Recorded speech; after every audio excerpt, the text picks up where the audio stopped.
Hello mga ka-14, for today's video ay hihiwain natin itong upo. Ayan, babalatan pala natin muna bago natin hiwain. Ito nga palang upo na to mga ka-14 ay galing pa ng Nueva Ecija. Ito ay nilagay ko sa rep kaya naman ito't hindi pa rin nalalanta or napapanat ba yung tawag doon mga ka-14. Mag 1 week na nga to bukas sa rep, ayan, pero ito pa fresh na fresh kung makikita nyo mga ka-14, ayan. Lulutuin na nga to mga ka-14, hahaluan lang ng konting fork, ayan. Tapos yun lang, igigisa lang sa sibuyas bawang na may kamatis, tapos yun na. Igigisa lang mga ka-14, tapos pag naluto na yung upo at lumambot na, pwede na siyang patayin or alisan ng apoy, ayan. Luto na yun mga ka-14, ganun lang yun, mabilis lang naman maluto ang upo. Ayan nga, makikita nyo mga ka-14, binabalatan ko pa rin, o diba napakatagal balatan, lalo na pag yung ang laki-laki ng gamit mong itak, ayan. Kasi nga mga ka-14 ay mapupurol yung mga maliliit na kutsilyo, kaya ito ang ginamit ko para mas mabilis. Big shout out po pala sa mga nagluluto din ng upo dyan. I-comment down below nyo lang sa baba kung anong luto ang ginagawa nyo sa upo. Ayan, kami nga kasi ay ganun lang. Simple lang, igigisa mo lang sa bawang sibuyas. Tapos may kamatis. Tapos lalagyan mo lang ng konting sahog na fork or kaya ay yung heavy na hipon. Mga ganun ba mga ka-14. Ayan. Katapos ko ang balatan mga ka-14, ito hiniwa-hiwa ko na nga yung upo. Ayan, napaka ano pa yung upo. Bata pa siya, ganun. Hindi siya ganun kagulang dahil yung buto nyo ay malalambot pa. Kaya okay lang kahit hindi na natin alisan ng buto, okay lang. Pwede pa siyang maluto ay lumambot pag niluto, ganun. Ayan nga mga ka-14, ganyan lang yung hiwa na gagawin natin, paulit-ulit lang na ganyan. O diba, liliitan lang natin. Una hihiwain natin ng ganyan, yung manipes, tapos igaganyan-ganyan lang. Yun lang, mekos-mekos lang mga ka-14.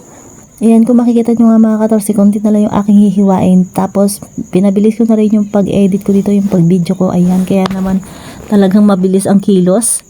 Big shoutout nga pala sa mga natin dyan, yung mga viewers natin dyan na nagluluto rin ito. I-comment down below nyo nga dyan ulit mga ka-14 kung anong luto ang ginagawa nyo dito. Ayan. Masarap din sana mga ka-14 patola, ganun. Masarap din yun. Iluto mo sa miswa na may kunting baboy lang. Ayun, pwede na yun. Pwede ng soup. Napakasarap lalo na pag maulan-ulan ang panahon. Lalo pa naman ngayon at maulan. Napakasarap maghigop-higop ng mga sabaw. Mga lutong may sabaw or merienda, ganun. At ito nga pala, pagkatapos ko naghiwa ay nandito na tayo sa likod. Dinihihaw ko tong pang dinakdakan ba yun or sisig. Dinakdakan mga ka-14, dinakdakan yung gagawain. At kung nandito nga kayo mga ka-14, grabe, maaamoy niyo yung amoy talaga. Yung umuusok na yan. Napakabango niya mga ka-14. Ay naku, napakabango na, napakasarap pa ng amoy. Tapos ito nga at biniling-biling ko nga yung ating iniihaw dahil baka masunog. Ayan. Kaya kailangan biling ng biling. Nandito nga pala tayo sa likod. Tapos kung makikita nyo yung puno na yon sa gawi doon na likod na gumagalaw-galaw yung dahon, ayan yung puno ng guyubano natin. Tapos ipapakita ko rin sa inyo maya-maya yung ating guyubano dahil napakadaming bunga. Big shout out po pala sa mga kumakain dyan ng guyubano. Napakasarap lalo na pag gawain mong shake. Kaya lang matagal siyang gawaing shake kasi nga ay matrabaho. Aalisin mo yung buto isa-isa. Ayan, kung hindi ka marunong sa diskarte, talaga matatagalan ka sa pag-alis ng buto. Ayan yung ating iniihaw na atay. Tapos tatayo nga ako nito mga ka-14. Ipapakita ko nga sa inyo yung bunga ng guyubano. Ayan, kung makikita nyo, ayan yung ating guyubano sa ating likuran. Napakaganda ng dahon kasi nga ay nag-uulan-ulan na tapos nagtutubo ng panibagong usbong ganon. Kaya naman ang dami na namang dahon-dahon. Marami na naman tayong mawawalis niyan.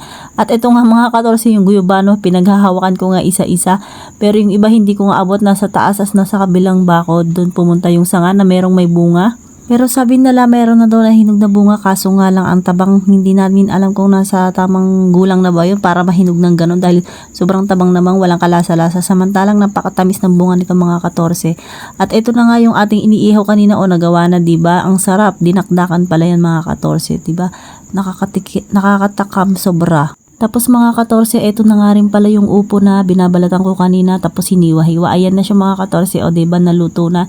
Nalagyan niyan ng konting baboy. Ayan kung makikita nyo naman, konti, bilang lang. So yun lang mga ka-14, thank you for watching. Sana nag-enjoy kayo sa ating video. Bye-bye!